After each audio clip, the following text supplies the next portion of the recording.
Hello everyone सेवारो सबैजनालाई राधे राधे र म चाहिँ यतिखेर गाउँमै आज छुट्टीको दिन र गाउँको हल्का रमाइलो गाउँहरू तपाईहरुलाई देखाइदिरहेको छु गाइस। हेर्दिनु हाम्रो गाउँ यो प्यारो हाम्रो गाउँ आफ्नै गाउँ रमाइलो।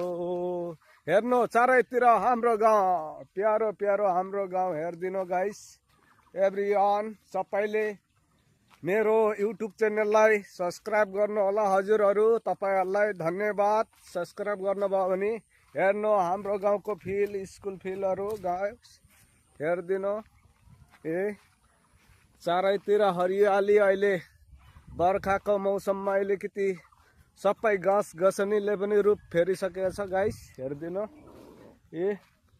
देखो न गाइस, देखो न हम लोग का गांव का नजारा, देखो न गाइस, देखो न।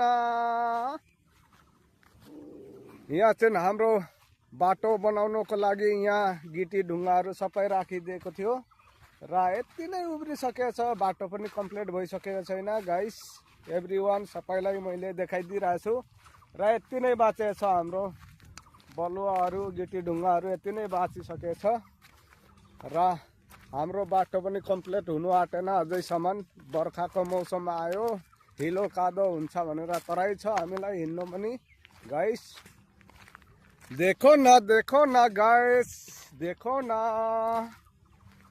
र म चाहिँ यतिखेर गाउँमै घुरिरहेको छु, तपाईहरुलाई गाउँको नजारा देखाइदिउँ। आज छुट्टीको दिन र अलिकति समय निकालेर तपाईहरुलाई गाउँको नजारा देखाइदिइरहेको छु गाइस।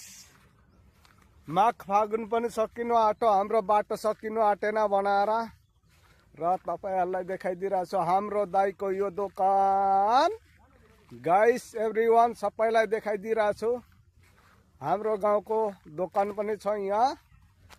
एभ्रिवानलाई सबैले मेरो युट्युब च्यानललाई हेरेर अलिकति सब्स्क्राइब गरिदिनु पर्यो र धन्यवाद आजको लागि। तपाईहरुलाई आउँदो भिडियोमा चाहिँ फुल भिडियो देखाइदिनेछु। धन्यवाद।